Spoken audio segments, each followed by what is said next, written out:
الضالين آمين. Assalamualaikum warahmatullahi wabarakatuh. Alhamdulillah, salatu wassalamu ala Rasulillah wa ala alihi wa sahbihi ajma'in. Rabbi shrah li sadri wa yassir li amri wahlul 'uqdatam min lisani yafqahu qawli. Subhanak la ilma lana illa ma 'allamtana innaka antal alimul hakim. La haula wa la quwwata illa billahil aliyyil azim. Kita terus masuk ke muka surat 187, iaitu pengutusan Usamah ibnu Zaid ibnu Harithah radhiyallahu anhuma, iaitu cucu angkat baginda sallallahu alaihi wasallam, diutus ke sempadan, iaitu ke Palestin, bagi mempertahankan tanah air umat Islam daripada digugat oleh musuh Rom ketika itu. Jadi memang ada sedikit daripada muka surat 186 tu yang belum selesai, tapi tak apalah, kita terus masuk ke muka surat 187, iaitu pengutusan Usamah sebagai panglima perang bagi berdepan dengan ancaman daripada kuasa besar Rom di Palestin, ya, di Palestin ketika itu, di mana umat Islam sudah pun sampai suaranya ataupun sudah pun sampai ke Jordan dan sebahagian daripada sempadan Palestin. Taib, kata Dr. Mustafa As-Sibai rahimahullah wa nafa'na bi ulumihi fid darain amin, yang diterjemahkan oleh sahabat kita iaitu Profesor Madya Dr. Abdul Rashid hafizahullah wa nafa'na bi ulumihi fid darain amin. Sesungguhnya kerja terakhir yang dilakukan oleh Rasulullah sallallahu alaihi wasallam, kerja terakhir ni ialah di bulan Safar, lebih kurang dalam 27 Safar, 26 Safar, begitulah. Sebab Nabi wafat pada 12 Rabiul Awal, ya, Nabi wafat pada 12 Rabiul Awal. Tapi dalam keadaan sakit-sakit itu, kerja untuk mempertahankan Islam dan tanah air umat Islam itu tak ada hentinya, ya, tidak ada hentinya. Bukan bermakna bila sudah ada kuasa maka terhentilah kerja-kerja Islam. Dah, masih lagi kita umat Islam dan Nabi, ya, maknanya memastikan agar kesejahteraan umat Islam itu terjamin. Sebab sifat Nabi itu begitu, yang dikatakan dalam ayat yang kita selalu baca tu macam mana? Bahwasanya Rasul itu harisun alaihi ma anittum, ya, azizun alaihi ma anittum, harisun alaikum bil mu'minina raufur rahim. Azizun alaihi ma anittum, dia sangat berasa berat sesuatu yang boleh membebankan kita.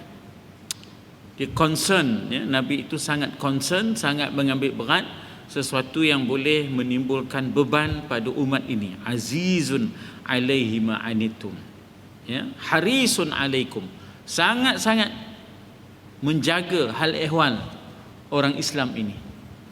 Sangat-sangat harisun bil mu'minina raufun rahimun, sangat-sangat simpati, sangat-sangat empati, ya. Rauf ni bukan sekadar simpati, dia empati, dia meletakkan dirinya sebagai kita, ya.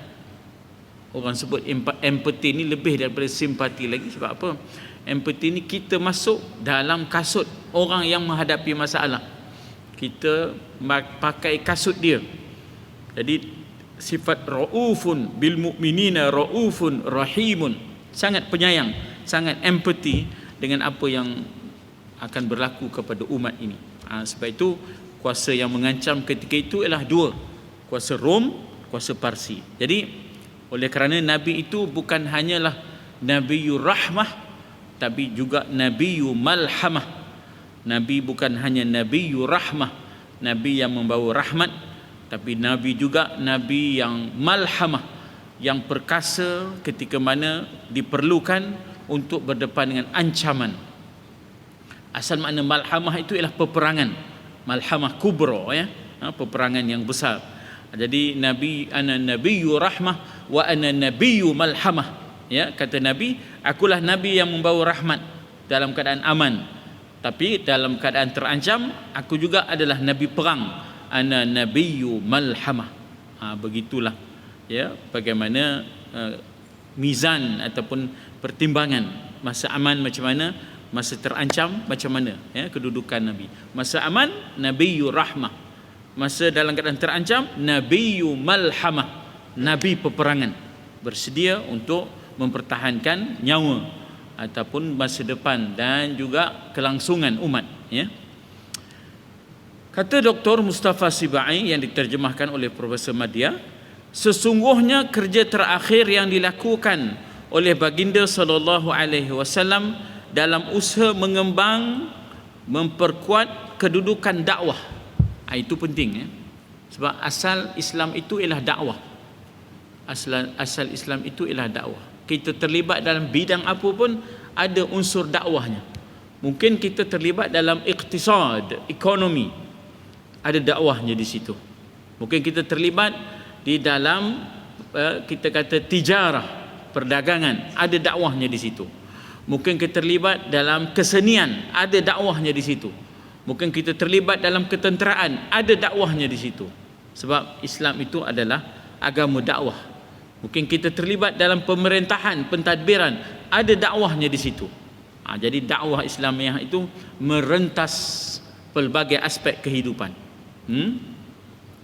Jadi nak memperkuatkan kedudukan dakwah, sebab sifat dakwah itu ialah sifatnya kafatan linnas, wa ma arsalnaka illa kafatan linnas. Sifat dakwah itu ialah universal, tidak ada sempadannya, merentas, ya, sempadan.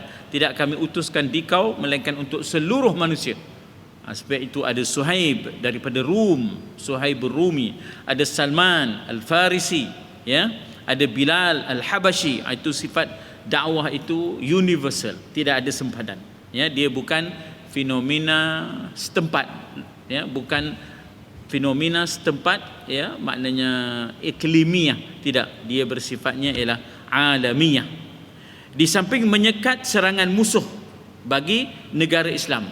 Jadi sebagai negarawan, ya, sebagai nabi, Islam sebagai agama, dan as a state and as a religion, Islam sebagai agama yang berdaulat, ada tanah airnya. Maka kedaulatan tanah air itu mesti dipertahankan. Justru itulah Nabi tidak mengambil pendekatan pendeta, ya, Nabi tidak ambil pendekatan ruhban, ya, pendeta. Memang Nabi pada waktu malam bagaikan pendeta, tapi waktu siang bagaikan panglima, ya, fursan fin nahar wa ruhban bil lail. Malam bagaikan pendeta, siang bagaikan panglima. Itu Nabi, ya. Tapi agama Islam itu sendiri sifatnya adalah ada kekuatan untuk dipertahankan. Sebab itulah wa anzalna ma'ahumul kitaba wal mizan wal hadid. Allah Ta'ala turunkan kitab, Allah Ta'ala juga turunkan hadid. Hadid ini ialah besi, simbolik kepada kekuatan. Umat ini tidak sekadar ajaran. Islam itu bukan sekadar ajaran, tetapi Islam itu juga adalah kekuatan untuk dipertahankan. Menyekat serangan musuh bagi negara Islam yang baru, ya, negara Islam bibit di Madinah itu, adalah mempersiapkan sebuah tentera di bawah pimpinan Usamah bin Zaid, seorang yang very junior, 18 tahun umurnya, setengah riwayat 17 tahun. Dan di belakang dia ada Umar, ada Abu Bakar, ada Uthman, ada Khalid. Di sinilah penting faham kita bahawasanya bukan semata-mata soal kekananan, seniority, ya, tetapi dari sudut keahlian, keupayaan, capability-nya. Bukan semata-mata seniority-nya, tetapi ability-nya untuk menjadi panglima perang. Walaupun ada suara-suara yang membantah, sebab di belakangnya ada Abu Bakar, di belakangnya ada Omar, ya.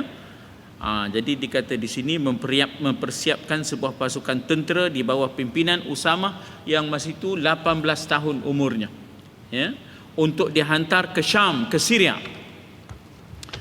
Baginda mengarahkan agar pasukan ini mara hingga sampai ke tempat yang bernama Al-Balqa, Ad-Darum, di bumi Palestin. Kisahnya suatu yang menyebabkan Rom jadi upset, sebab pesuruh Rom yang ada di situ masuk Islam. Nak kata apa ya? Dia punya gubernur dia di situ, dia punya pesuruh jaya tingginya yang ada di situ, high commissioner dia, commissioner dia yang ada di situ, yang ada di Balqa, yang ada di Balqa tu masuk Islam. Jadi Rom melihat ini suatu backfire, suatu yang boleh maknanya mengancam dia, dan suatu benda yang boleh maknanya kita akan memberikan suatu tamparan kepada dia. Jadi sebab itu Rom ambil pendekatan ofensif, hantar tentera ke situ, ya. Jadi Nabi tidak defensif, Nabi pun ofensif, sebab the best defense is offense. Sebaik-baik mempertahankan ialah dengan kita menyerang. Jadi Nabi pun hantar tentera dipimpin oleh seorang yang muda, ya, dipimpin oleh seorang yang muda. Di dalam pasukan itu semuanya terdiri daripada kaum, ya, terdiri daripada Muhajirin dan Ansar yang senior, yang disebut sebagai kibarus sahabah, kibarus sahabah. Begitu juga dengan kaum muslimin yang tinggal di sekitar kota Madinah, tak ada seorang pun yang ketinggalan dalam menyertai pasukan itu, maknanya kerahan tenaga habis-habisan untuk berdepan dengan ancaman. Maka bergeraklah bala tentera itu, ya, daripada tengah Madinah nak sampai ke sempadan Madinah lah, sebab dia sempadan Madinah ni Saniyatil Wada'. Ya, kalau di sebelah selatan maknanya Saniyatil Wada', kalau di sebelah utara ada sempadannya. Jadi kalau ibarat kita di Kuala ni, sempadan kita Talang lah, apa nama tu, pintu gerbang Talang tu sempadan Kuala. Kalau belah sana Gerotok Iskandar Bridge, Allah, udah Gerotok Iskandar Bridge lagi ni lah. Kalau belah sana Medan Panjang lah, itu sempadannya. Jadi bergeraklah tentera itu berada di luar kota Madinah, bersiap-siap hendak memulakan perjalanan ke Balqa, lebih kurang dalam 2 bulan perjalanan, ya. Mulailah Rasul SAW jatuh sakit. Safar tu, maknanya 23-24 Safar tu Nabi dah mula sakit yang bersangatan, ya, sakit yang bersangatan. Mulai jatuh sakit, maka tertangguh perjalanan. Tentera itu teragak-agak nak meneruskan perjalanan kerana memikirkan agar biarlah mereka pastikan Rasulullah dah sembuh, barulah nak meneruskan perjalanan, ya. Nabi dah tak sempat nak hantar tentera itu, tapi tentera itu ambil sikap untuk berkhemah di luar Madinah, ya, berkhemah di luar Madinah. Dah berangkatlah tapi berkhemah di luar Madinah, sebab mereka ingin mendengar pesanan nasihat berguna daripada baginda. Malangnya baginda wafat tidak beberapa hari selepas itu, iaitu 12 Rabiul Awal. Jadi sesungguhnya Allah Subhanahu Wa Taala telah memilih baginda untuk kembali ke sisinya. Ini sebenarnya ada peristiwanya di mana ketika mana Nabi berasa kuat sikit, Nabi kata seorang hamba telah diberi pilih oleh Tuhannya. Maksud seorang hamba tu dia lah, ya. Inna abdun min ibad, seorang hamba daripada hamba-hamba Allah, khuyyira baina dunya wa rafiqil a'la, telah pun diberi pilihan untuk melihat dunia dan kemenangannya, iaitu melihat kemenangan Islam ke atas Rom, ke atas Parsi, panjangkan umur, dengan pilihan yang kedua ialah berjumpa dengan Allah, Rafiqil A'la. Maka Nabi menyatakan, balir Rafiqil A'la, aku memilih untuk berjumpa dengan Tuhanku yang maha tinggi. Mana aku tak pilih untuk tengok kemenangan-kemenangan duniawi. Nak tengok Islam menang di Parsi, nak tengok Islam di Rom. Allah bagi dia pilihan untuk panjang umur. Tapi Nabi buat keputusan tak. Nabi nak berjumpa dan bertemu dengan Allah. Dalam erti kata bahawa Nabi pilih untuk wafat.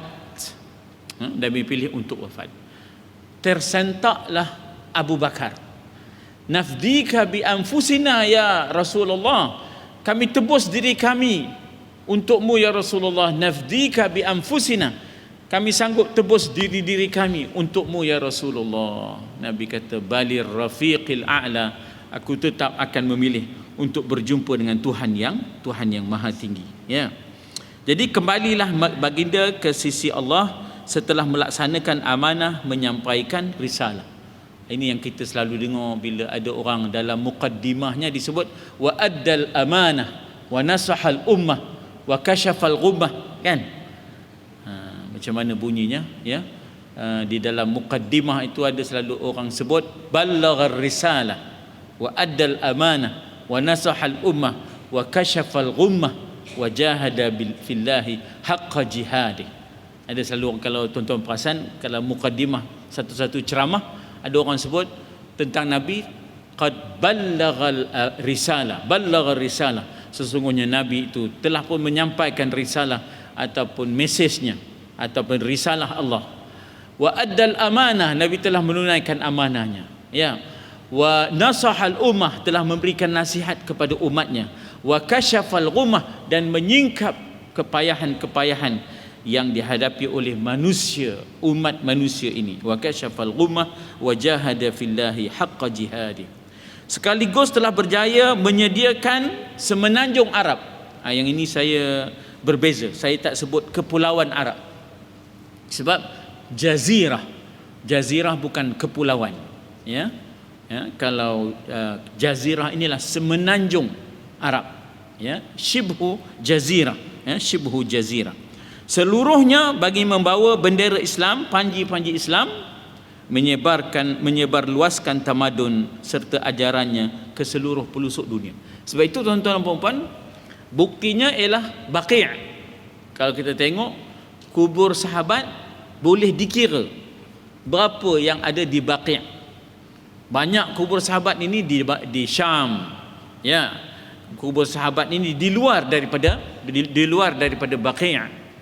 Tak ramai yang ada di Baqi', ya tak?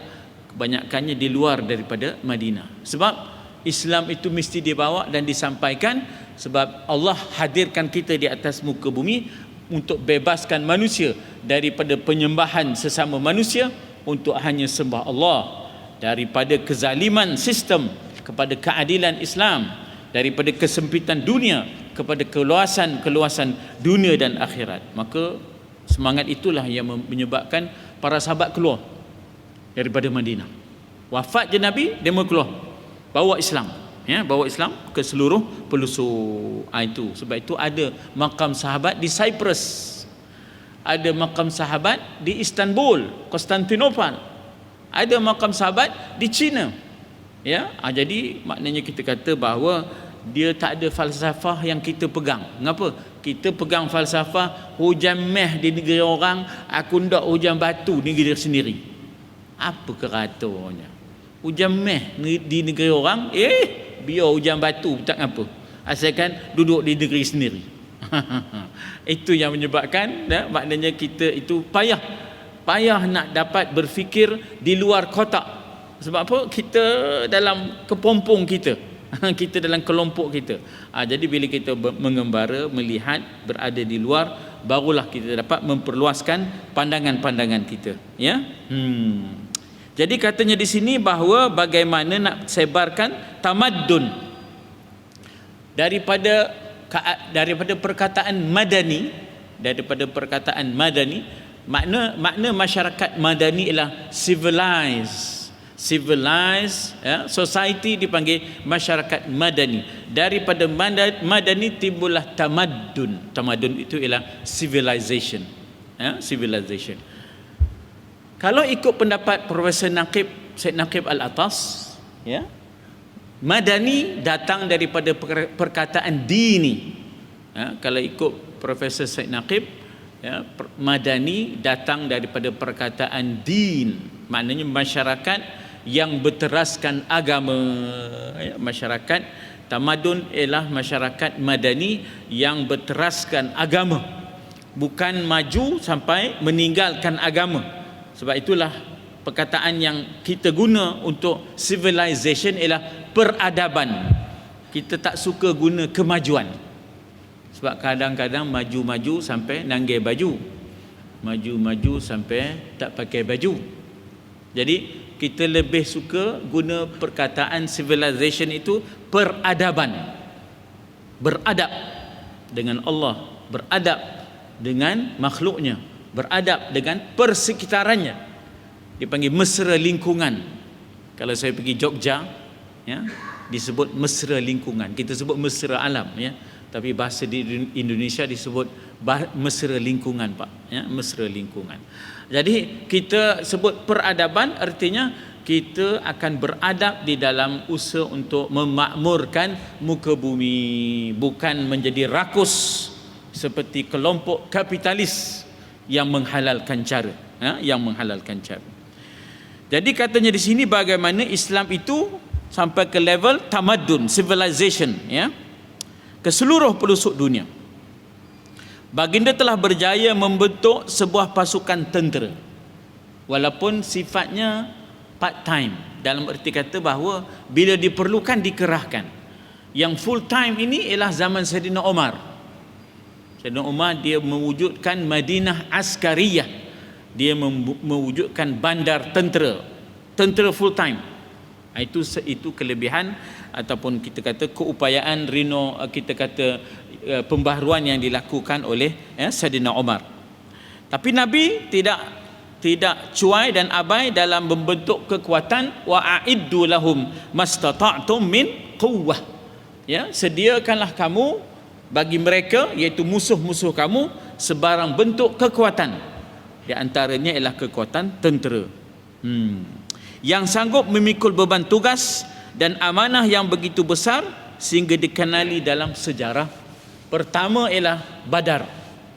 Jadi starting point kepada kemenangan tentera Islam yang mencelikkan mata Rom dan mencelikkan mata Parsi, sehingga mereka menganggap bahawa ada kuasa ketiga. Selama ni ada dua je, Parsi dan Rom. Tapi kali ini bila menang di Badar, mereka melihat bahawa akan muncul kuasa ketiga. Kuasa ketiga itulah kuasa Islam. Dia kata di sini bahawa bagindalah juga dapat melahirkan bala tentera yang berani terjun ke medan tempur tetapi dengan strategi. Ya, dengan strategi. Strategi Badar lain, strategi Uhud lain, strategi Ahzab lain, ya, strategi Tabuk lain. Jadi Nabi siap dengan strateginya. Maknanya kalau kita nak menjadikan Nabi sebagai contoh, bukan hanya dalam satu aspek makannya, tetapi bagaimana dia seorang panglima, bagaimana dia seorang negarawan, bagaimana dia menyusun strategi. Itulah contoh teladan, sehingga ada seorang colonel, ya, daripada Mesir menulis buku khusus strategi perang Rasul yang berbeza-beza di antara peperangan dengan peperangan yang lain. Jadi katanya di sini bahawa mencetak para pemimpin. Susah juga bila sebut mencetak ni. Sebab apa? Pemimpin ini bukan macam kita boleh buat macam buku. Gestetner, ya. Gestetner, ingat dulu kita pakai gestetner. Ada tuang dia punya dakwat tu, ya, tuang dia punya dakwat. Kita sebelum tu dah ada apa dipanggil covernya, ya tak? Benar pusing. Jadi perkataan mencetak ni, ini bukan daripada bilik-bilik kuliah, ya, bukan daripada suasana yang selesa, bukan daripada bilik yang berhawa dingin, kerusi empuk. Nak melahirkan pemimpin ini ialah mereka yang sanggup bergelut dengan masalah dan berjaya keluar daripada masalah itu. Ya, pemimpin dia bukan lahir dalam keadaan yang selesa kerana legacy bapaknya kemarin, yang dianya tak pernah bersusah payah. Ya, bapaknya kemarin jarang baju masuk ke dalam. Dianya bajunya masuk ke dalam saja. Tak maunya. Dia mungkin jadi ketua, belum tentu jadi pemimpin. Sebab ramai orang jadi ketua, bukan semua orang yang jadi ketua itu jadi pemimpin. Orang jadi pemimpin ni kena bersusah payah, turun, menyelesaikan masalah siang dan malam, itu sama bagi dia. Ya, siang dan malam itu sama bagi dia.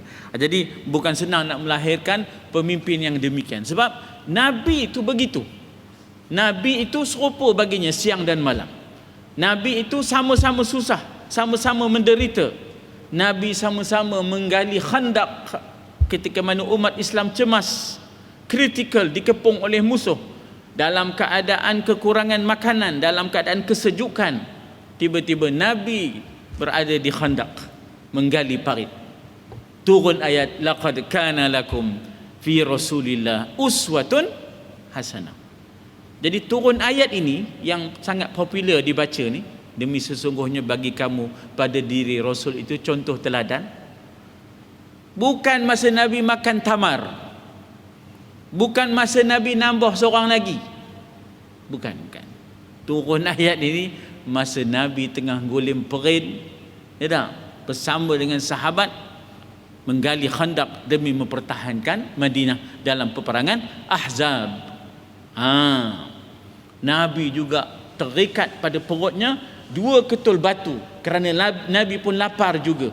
Ya, Nabi pun lapar juga. Dalam pada itu bagaimana Nabi mententeramkan tentera Islam, lalu Nabi bersenandung. Nabi bersenandung untuk mententeramkan jiwa umat. Allahumma la 'aisha illa 'aishul akhirah faghfir lil ansari wal muhajirah. Wahai Tuhan, tidak adalah kehidupan yang selesa kecuali kehidupan akhirat. Maka ampunilah ya Allah, ampunilah orang-orang Ansar, ampunilah orang-orang Muhajirin. Allahumma la 'aisha illa 'aishul akhirah faghfir lil ansari wal muhajirah. Bila dengar begitu, maka disahut oleh orang-orang Ansar, nahnu allazina bay'u Muhammadan 'alal jihadi ma baqaina abadan. Kata orang Ansar, nahnu allazi bay'u Muhammadan, kamilah orang Ansar, penolong agama Allah yang telah berbai'ah, berjanji setia sehidup semati, susah senang, rajin malas, dalam keadaan bagaimana sekalipun, bay'u Muhammadan 'alal jihad, di atas jihad, baqaina abadan, kami kekal, tetap, konsisten, tak akan berganjak. Nahnu allazina bay'u Muhammadan 'alal jihadi ma baqaina abadan. Bila Muhajirin dengar begitu, udah Muhajirin pula sambut, laula anta mahtadaina wala tasaddaqna wala sallaina. Kalaulah tidak adanya engkau ya Rasulullah, nescaya kami tak tahu nak solat, kami tak tahu nak bersedekah, nescaya kami tak dapat petunjuk. Laula anta mahtadaina, kalaulah tak ada engkau ya Rasulullah, kami tentu dalam kesesatan, tak dapat petunjuk. Kami tentu tidak bersembahyang, tentu kami tidak akan bersedekah. Laula anta mahtadaina wala tasaddaqna wala sallaina. Kemudian Nabi khatamkan senandung itu, fa anzilis sakinata alaina wa in aradu fitnatan abaina. Dan ya Allah, turunkanlah ketenangan ke atas kami ya Allah. Fa anzilis sakinata, turunkanlah ketenangan ke atas kami ya Allah. Kami sedang cemas, kami sedang sejuk, kami sedang lapar, kami sedang dikepung 3 bulan. Fa anzilis sakinata alaina wa in aradu fitnatan abaina. Kalau mereka nak fitnah kami, nak uji kami, kami akan tentang. Begitu Nabi, seorang yang jiwanya seni. Apa maknanya? Dalam suasana begitu cemas, dia boleh bersenandung bagi menenangkan umatnya. Kita kan dalam keadaan sedih-sedih tu, tiba-tiba ada sedikit senandung daripada isteri kita ke, kan rasa tenang sikit, ya tak? Mendengar isteri kita bersenandung. Kalau dia pun juga pening, lah kita, ya tak? Jadi sama-sama lah kita bersenandung, menenangkan, ya Allah, ya tak?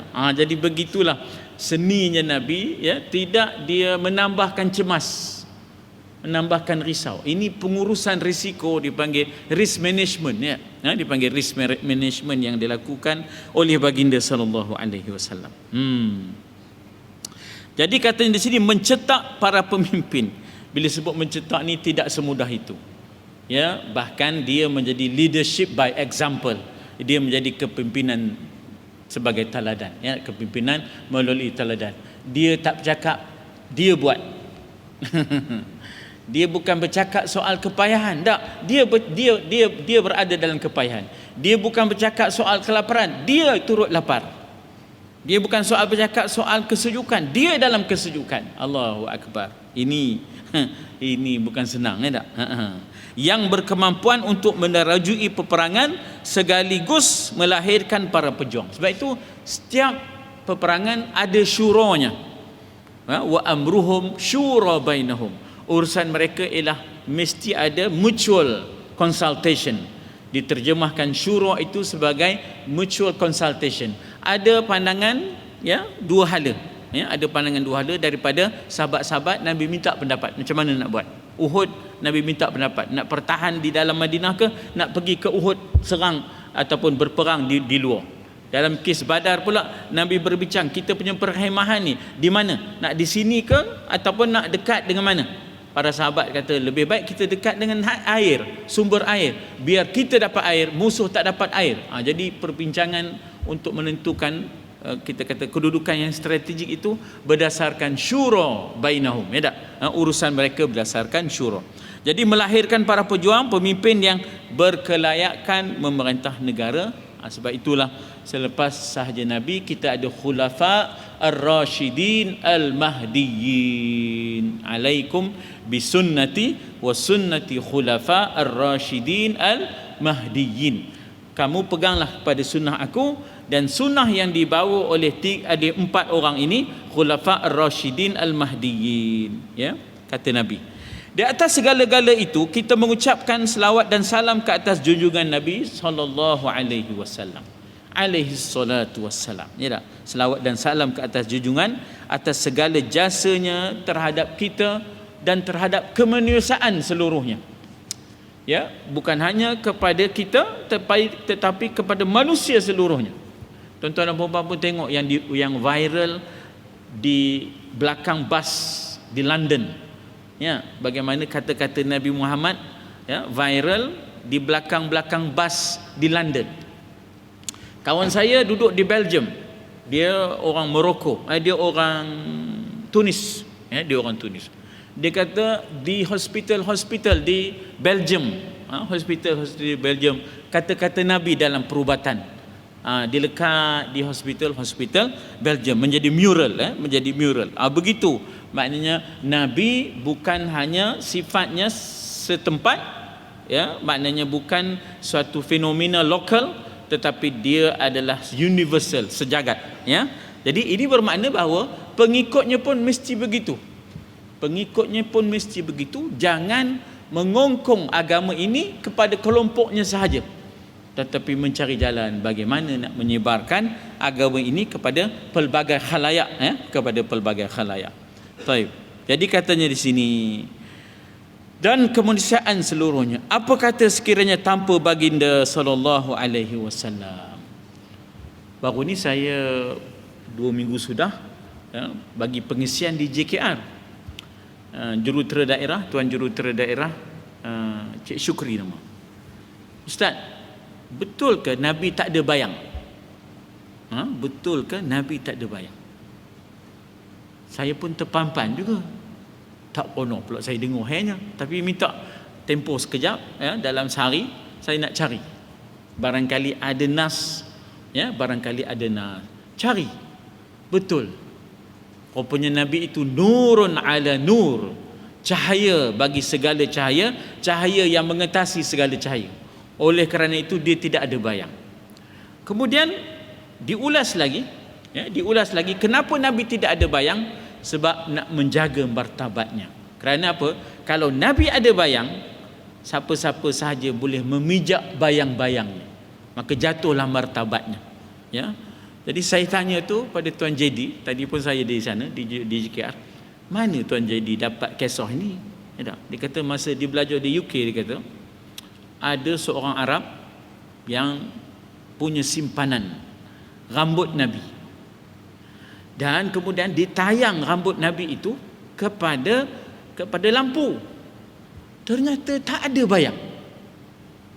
Jadi ini bukti kebenaran Rasul, bahawa Rasul memang tidak berbayang. Kita belajar ilmu fizik, mau tidak mau sesuatu yang berjisim ada bayang. Tapi di situlah mukjizat dan karamah Nabi SAW, tidak ada bayang. Sebab kita sedia maklum ya tak, masa kita kecil-kecil dulu kan kita main pijak bayang. Ini bayang kamu, aku pijak. Ini bayang kamu, aku pijak. Kita kan begitu. Jadi dengan sebab itulah, supaya terpelihara karamah Nabi, ke martabat Nabi itu, maka Allah Ta'ala haramkan Nabi daripada bayang. Dan ini boleh kita jumpa di dalam kitab Syama'il Muhammadiyah. Boleh kita jumpa di dalam kitab Syama'il Muhammadiyah. Taib. Syama'il Muhammadiyah ni menceritakan personality Nabi itu daripada ujung rambut sampai ujung kaki. Ya. Maknanya Syama'il ni semua tentang diri Nabi, daripada ujung rambutnya sampailah kakinya, ya tak? Oh, begitu detailnya, ya, maknanya Syama'il Muhammadiyah ni, ya. Walaupun bukanlah semuanya sunnah, bukanlah semuanya sunnah, tapi nak ceritakan kasihnya mereka kepada Nabi, sehingga mampu mereka menceritakan satu persatu tentang diri Nabi itu, ya. Di atas segala itu katanya apa? Dan katanya di sini apa kata sekiranya tanpa baginda dan tanpa bala tentera yang berjaya melaksanakan amanah besar, sudah tentu Islam tak sampai ataupun kita masih dalam kesesatan yang nyata. Sebab itulah Islam itu maknanya tonggaknya adalah dakwah. Sebab itu kalau kita lihat berkembangnya Islam di Nusantara ini bukan kerana peperangan. Kita hanya berperang apabila diperangi. Tapi berkembangnya Islam di Nusantara ini ada pendakwah full timers daripada Yaman, daripada Gujarat, daripada Jeddah. Ini ada pendakwah yang full timers. Tapi ada juga pedagang-pedagang. Sebab masa itu laluan dagangan dikuasai oleh umat Islam. Jadi dagangan-dagangan ini, pedagang-pedagang ini akhirnya melakukan dakwah, ya, di saat dia berdagang dia juga melakukan dakwah, bahkan dengan pendekatan perkahwinan, melahirkan sayyid, melahirkan syarifah dan sebagainya, ya. Pendekatan perkahwinan itulah yang akhirnya maknanya kita kata mempercepatkan perkembangan Islam di Nusantara. Jadi selain daripada perdagangan, kemudian dakwah dan juga sosialisasi Islam, ya, dengan masyarakat. Jadi katanya di sini bahawa sesungguhnya Allah SWT telah memberikan penghormatan kepada Rasulnya sebagai penghormatan yang belum diberi kepada Rasul sebelumnya. Saya ambil contohlah, syafa'atil uzma itu tak akan ada, ya. Haud yang bernama Kautsar itu tidak ada kepada yang lain kecuali kepada Nabi. Syafa'atil uzma yang akan dapat menyegerakan perbicaraan di padang mahsyar hanya pada Nabi. Bangun segera di padang mahsyar sebagai umat yang terakhir, tapi umat yang terawal untuk dibicarakan adalah syafa'at Nabi. Jadi banyak, maka sebab itulah Nabi disebut sebagai Sayyidul Anbiya, Ashraful Mursalin, ya tak? Nabi disebut sebagai Ashraf daripada perkataan syarif, mulia. Ashraf yang paling mulia di kalangan Nabi-Nabi disebut Ashraful Anbiya wal Mursalin. Nabi disebut sebagai Sayyidul Mursalin, penghulu kepada Rasul-Rasul yang lain, walaupun dia yang terakhir. Dilanjutkan usianya sehingga dapat melihat hasil usaha dakwah, kejayaan dalam perjuangan untuk menguasai Jazirah Arab seluruhnya. Kemudian berjaya pula mengikis habis berhala-berhala.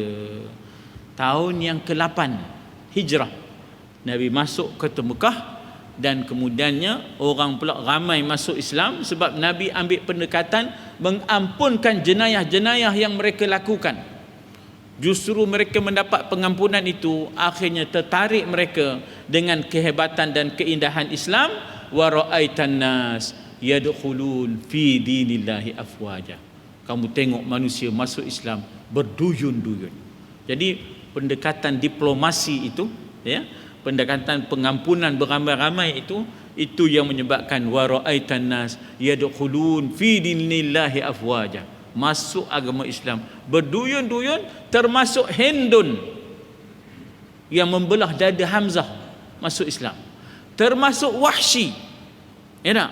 Termasuklah Wahsy yang melemparkan, ya, tombaknya untuk membunuh Hamzah pun masuk Islam. Sehingganya masa dia masuk Islam tu Nabi minta dia kalihkan mukanya, sebab Nabi tak ada luka lama berdarah kembali, ya tak? Nabi itu terluka juga dengan kematian Hamzah tu. Jadi walaupun Nabi itu manusia pilihan, dia tetaplah manusia. Tapi dia manusia pilihan. Yalah, walaupun pilihan, dia tetaplah manusia. Tahu, tapi manusia pilihan. Ya tak? Jadi dia minta pada Wahsy, minta kalihkan muka kejap. Minta kalih. Masuk Islam tak apalah, kalih muka. Pasal tak nak luka lama berdarah kembali, ya. Begitu. Lalu Wahsy mengisytiharkan, aku telah membunuh orang yang paling engkau kasihi ya Rasulullah. Aku berjanji nak bunuh orang yang paling engkau musuhi. Dan dapat tercapai cita-cita itu masa peperangan dengan Musailamah Al-Kadzab, Nabi palsu. Musailamah ni lah yang paling Nabi musuhi. Dapat dibunuh oleh Wahsy.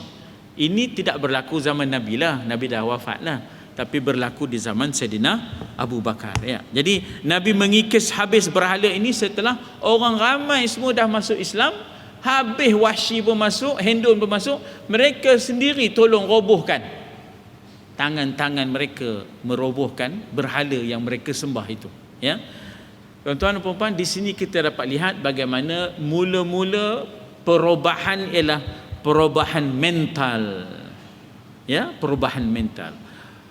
Ubah mentaliti berhala yang ada dalam pemikiran sebelum robohkan berhala yang ada di lapangan. Ini sebab apa pun, innallaha la yughayyiru ma biqaumin hatta yughayyiru ma bi anfusihim. Allah tak akan mengubah keadaan satu kaum sehingga mereka ubah sehingga mereka ubah attitude mereka, sikap mereka, watak mereka, jiwa mereka. Ya, kalau jiwa kita itu Allah, tidak ada keyakinan, tidak ada wawasan dan gagasan, bagaimana kita dapat maknanya membentuk, ya, kehebatan. Jadi perubahan mesti datang daripada dalam. The way out is in. Ya. Maka sebab itu Nabi tidak terus merobohkan berhala. Masa tahun yang ke-7 Nabi buat umrah. Tahun yang ke-7 Nabi buat umrah qada namanya. Sebab tahun yang ke-6 tak dapat buat umrah, sehingga berlaku perjanjian damai Hudaibiyah. Sehingga dalam perjanjian damai itu menyatakan bahawa tahun depan baru boleh buat. Itu pun visanya 3 hari. Visa yang Quraisy bagi, masa itu Quraisy pegang immigration lagi. Dia kata boleh, tapi visanya 3 hari. Itu dia. Jadi hari yang pertama Nabi buat umrah. Hari yang kedua Nabi dakwah. Nabi pergi jumpa ketua-ketua kabilah. Nabi tak buat umrah dah. Hari yang ketiga Nabi nak buat kenduri, nak manggil orang. Sebab apa? Manusia ni antara lain yang kita kena jaga ialah perutnya dan hatinya. Ya? Kalau dah dapat makan peri udah lah tu. Dah dapat makan peri udah tu. Tiba-tiba Quraisy bantah, tak boleh, balik, cukup dah 3 hari, habis visa. Tak apalah, Nabi kata tak boleh, tak apalah. Tapi kata Nabi, pergi di suatu tempat yang sekarang ni tempat buat kiswah Kaabah ni, ya, dekat dengan Hudaibiyah. Pergi di situ, aku buat kenduri di situ. Rupanya ramai yang pergi weh. Yang tandak ni tadi rupanya datang. Rupanya kalau dalam makan peri ni jangan main, tuan-tuan ni tak. Datang demo. Tapi sebenarnya itu strategi Nabi rupanya. Ya, strategi Nabi nak menawan orang ni antara lain makan. Makan penting sebenarnya, ya tak? Nak nawan orang, yang ramai datang masjid. Itu yang more ramai tu, ya tak? Tapi habis more, habis pula demo. Betul-betul ahli kanji wal more, ya tak? Haru betul, ya tak? Lalu ke kita more sepanjang tahun? Kalau boleh puasa sepanjang tahun, boleh buat more sepanjang tahun. Taib. Jadi sudahnya demo sendiri yang merobohkan berhala. Saya dah sebut tadi, merobohkan pemikiran berhala berlaku, ya tak? Lebih awal daripada 13 campur 8, iaitu lebih kurang 20 tahun merobohkan pemikiran berhala. Tahun yang ke-21 Nabi berdakwah, barulah dirobohkan, ya, berhala-berhala itu yang disembah oleh Arab sebelumnya, Al-Lata wal Uzza wal Manat wal Hubal, sama ada dalam bentuk menjadikan sebagai Tuhan maupun dalam bentuk Zulfa, dipanggil mendekatkan diri kepadanya. Dalam bahasa Arab dipanggil Zulfa, ya. Zulfa itu ialah kaedah yang mereka pakai untuk mendekatkan diri mereka kononnya kepada Tuhan dengan menggunakan patung-patung itu. Katanya itulah satu generasi yang disebut sebagai khairu ummatin ukhrijat linnas, the best among the ummah, ya, sebagai khairu ummah untuk ditampilkan linnas, untuk ditampilkan kepada manusia. Khairu ummatin linnas, ini penting. Maknanya bukan khairu ummatin lil muslimin faqat, sebaik-baik umat untuk orang Islam jadikan contoh. Tak, dia adalah umat terbaik untuk manusia jadikan contoh. Sebab itu tak heran kalau pengkaji-pengkaji barat, bahkan ada mereka yang mencontohi Omar, ada yang mencontohi Abu Bakar, kerana melihat kehebatan yang ada pada sahabat itu yang merupakan sebaik-baik umat ukhrijat linnas. Syaratnya ta'muruna bil ma'ruf wa tanhauna 'anil munkar. Generasi yang dahulunya menyembah berhala, mempertuhankan, hidup dalam keadaan sia-sia dalam dunia jahiliyah, iaitu tak tahu apa tujuan hidup. Paksa berhenti di situlah, ya, tak tahu apa tujuan hidup. Seorang tokoh yang bernama Ajrafah, bagi mereka itulah tokoh yang terbaik. Mereka kata, ya laitana nahya wa namutu mislama mata Ajrafah wa mislamata Ajrafah. Kata dia, alangkah baiknya kami hidup dan kami mati macam Ajrafah. Katanya dia mati dalam keadaan kekenyangan, mata syab'an, mati dalam keadaan tidak dahaga, mata syab'an warayyan wadif'an, mati di tengah-tengah sinaran matahari. Ajrafah ni tuan-tuan, sebelum dia mati dia dapat rusa seekor.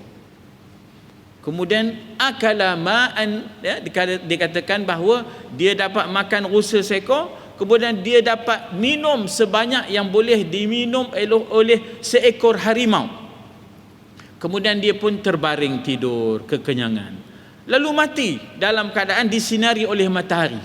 Lalu kata dia, alangkah baiknya kalau dapat macam Ajrafah, mati kekenyangan, tidaklah dahaga, tidaklah lapar, mati pula dalam keadaan berdiam disinari oleh matahari. Jadi hak itu je pemikirannya. Apa saya nak sebut, bagi sebahagian umat Islam ini dah dapat rumah, udah dapat kereta, udah dapat tanah, udahlah teman. Kira kalau teman mati pun pejam rapatlah. Tak ada perjuangan, tak ada gagasan, tak ada cita-cita. Ya tak? Tak ada apa yang nak dipertahankan dalam soal agama ini. Tak ada apa yang legacy yang nak ditinggalkan dalam soal agama ini. Ini suatu kelemahan. Bila tidak ada gagasan, tidak ada cita-cita, maka sebenarnya tidak ada makna kehidupan. Makna kehidupan itu apabila kita bukan sekadar ada iman, kita ada amalan yang bersungguh-sungguh dan mempunyai cita-cita dan gagasan-gagasan di dalam kehidupan kita. Wallahu alam, saya berhenti dekat situ, iaitu itulah satu generasi yang dahulunya penyembah berhala. Mana ke dia? Ya, itulah generasi yang dahulunya penyembah berhala, ya. Situ, ya. Ataupun akhirnya. Di mana saya baca tadi? Ya, betul. Terlangkau kot saya. Langkau hulu ke langkau elok. Okay. Jadi saya berhenti dekat 189 ni, insya-Allah tuan-tuan dan puan-puan.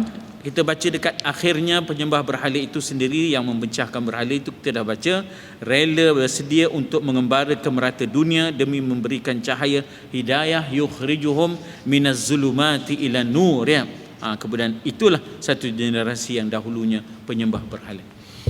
Jadi berubah daripada syirik, daripada politisma kepada monotisma, daripada syirik menjadi tauhid, daripada sembahan yang nampak kepada sembahan yang tidak nampak, daripada sembahan yang berbilang-bilang kepada sembahan yang esa, daripada kezaliman kepada keadilan, daripada kesempitan kepada keluasan. Ini adalah misi yang dibawa oleh pejuang-pejuang Islam. Mudah-mudahan ya, sama-samalah kita membawa gagasan ini ya untuk seluruh alam. Mana yang baik daripada Allah, silap dan salah mohon maaf daripada tuan-tuan dan puan-puan sekalian.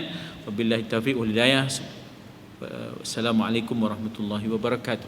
Bismillahirrahmanirrahim. Alhamdulillah, salatu wassalamu ala Rasulillah wa ala alihi wa sahbihi ajma'in. Allahumma ja'al jam'ana hadha jam'an marhuma, tafarruqana min ba'dihi tafarruqan ma'suma, wa la taj'al fina shaqiyya wa la matruda wa la mahruma. Allahumma ja'alna mimma yastami'una al-qawla fayattabi'una ahsanah. Wa sallallahu ala sayyidina Muhammad wa ala alihi wa sallam. Walhamdulillahi rabbil alamin. Taqabbalallahu minkum.